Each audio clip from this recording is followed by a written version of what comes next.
तो दोस्तों सोचिए कि आपकी बॉडी एक कार होती तो आप उसमें फ्यूल कौन सा भरते, पेट्रोल या डीजल।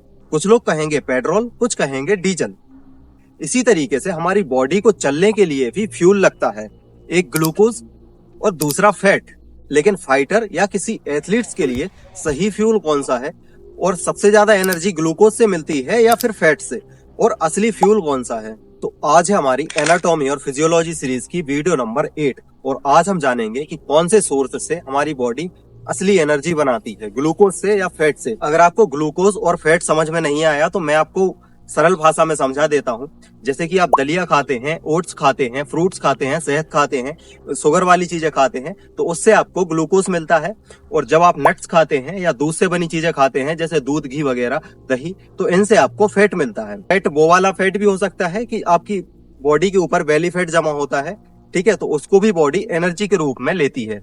तो आज की वीडियो में हम सीखेंगे कि ग्लूकोज और फैट बर्निंग में क्या फर्क है, फाइटर या किसी एथलीट्स के लिए कौन सा फ्यूल सबसे अच्छा रहेगा, किस तरीके की एक्सरसाइज में कौन सा फ्यूल सबसे ज्यादा यूज होता है और डाइट में किस तरीके के कार्ब्स और फैट लेने चाहिए। तो चलिए पहले पॉइंट पर बात करते हैं, ग्लूकोज या फैट कौन सा फ्यूल बेस्ट है। तो भाई ये कोई मूवी नहीं है कि ग्लूकोज और फैट आपस में लड़ रहे हैं कि मैं बेस्ट हूँ कि मैं बेस्ट हूँ। तो इस बॉडी वाली मशीन में दोनों ही फ्यूल लगते हैं, पेट्रोल और डीजल, मतलब ग्लूकोज और फैट दोनों ही फ्यूल जरूरी है, ठीक है।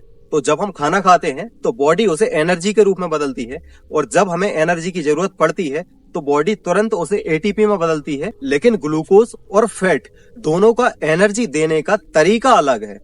तो ग्लूकोज हमें कैसे एनर्जी देता है? सोचो तुम्हारे पास एक ऐसी गाड़ी है जो 3 सेकंड में 3 किलोमीटर पहुंच जाए क्योंकि उसमें ग्लूकोज वाला फ्यूल डला था। ग्लूकोज बॉडी का सबसे फास्ट एनर्जी सोर्स है।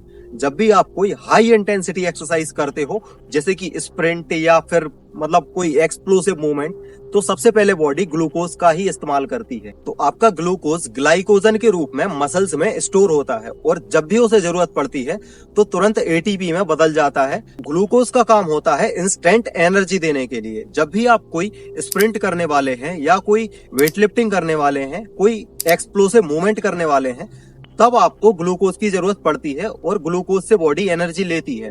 रिसर्च कहती है कि किसी हाई इंटेंसिटी स्पोर्ट्स में 70 से 80% एनर्जी ग्लूकोज से आती है। इसीलिए किसी फाइटर्स के लिए कार्बोहाइड्रेट जरूरी होते हैं। तो चलिए अब बात करते हैं फैट के बारे में। तो फैट हमें स्लो एनर्जी देता है लेकिन बहुत देर तक देता है। सोचो आपके पास एक ऐसा ट्रक है जो भले धीरे चलता है लेकिन बहुत दूर तक जा सकता है। तो लो इंटेंसिटी एक्सरसाइज में बॉडी फैट का इस्तेमाल करती है। जब आप कार्डियो करते हैं, लंबी रनिंग करते हैं या लंबी स्पायरिंग करते हैं तो बॉडी फैट को एटीपी में बदलती है और एनर्जी के रूप में यूज करती है। तो जब हमारी बॉडी में ग्लूकोज की कमी होती है तब भी बॉडी फैट को एनर्जी के रूप में इस्तेमाल करती है। और जब हम डेली लाइफ में जितनी भी एक्टिविटी करते हैं, चलना फिरना, उठना बैठना, बोलना, तो इसमें भी बॉडी फैट को ही इस्तेमाल कर रही है, फैट को ही एनर्जी के रूप में यूज कर रही है। एक रिसर्च के मुताबिक लो इंटेंसिटी ट्रेनिंग में मतलब 60 से 70% मैक्स हार्ट रेट पर फैट बर्निंग सबसे ज्यादा होता है। इसीलिए लॉन्ग रनिंग, लॉन्ग ट्रेनिंग या कार्डियो ट्रेनिंग में फैट सबसे ज्यादा यूज होता है। अगर आपका रेसलर या फाइटर जैसा टफ स्पोर्ट है तो वर्कआउट से कुछ घंटों पहले कार्ब्स खाओ ताकि आपको एनर्जी मिले, और रिकवरी के लिए हेल्दी फैट खाओ ताकि आपका स्टेमिना भी बना रहे। पर हाँ, एक बात का ध्यान रखना कि ग्लूकोज के नाम पे जलेबी और फैट के नाम पे समोसा मत खाना। हमें ग्लूकोज और फैट लेना है पर हेल्दी सोर्स से, ठीक है। अच्छा, क्या आपके मन में ये आइडिया नहीं आया कि आप कुछ भी खा के अपनी तौंद बढ़ा लो और फिर उस फैट को एनर्जी के रूप में खर्च करो? तो क्या बात है सर, क्या बात है सर, क्या बात, ये बात है। सोच रहे हो ना? सोचा तो होगा है। उसके साथ में जो बीमारियां आएंगी उसका क्या होगा? पर रिसर्च कहती है कि हेल्दी फैट खाने से आपका टेस्टोस्टेरोन बढ़ता है, जैसे कि घी और नट्स वगैरह, और जो फाइटर्स के लिए सबसे ज्यादा जरूरी होता है। तो अब आप जान चुके होंगे कि कौन सा एनर्जी सोर्स किसके लिए सबसे अच्छा होता है और ग्लूकोज और फैट में क्या अंतर होता है, किस तरीके से एनर्जी बर्न होती है, किस तरीके से फैट बर्न होता है और किस तरीके से बॉडी को एनर्जी मिलती है। लेकिन अब असली सवाल ये है कि जब हम जो खाना खाते हैं उसको बॉडी एनर्जी में कैसे बदलती है। आपका मेटाबॉलिज्म क्या होता है, मेटाबॉलिज्म कैसे काम करता है और इसे बूस्ट कैसे करें। तो अगली वीडियो में हम मेटाबॉलिज्म के बारे में बात करेंगे।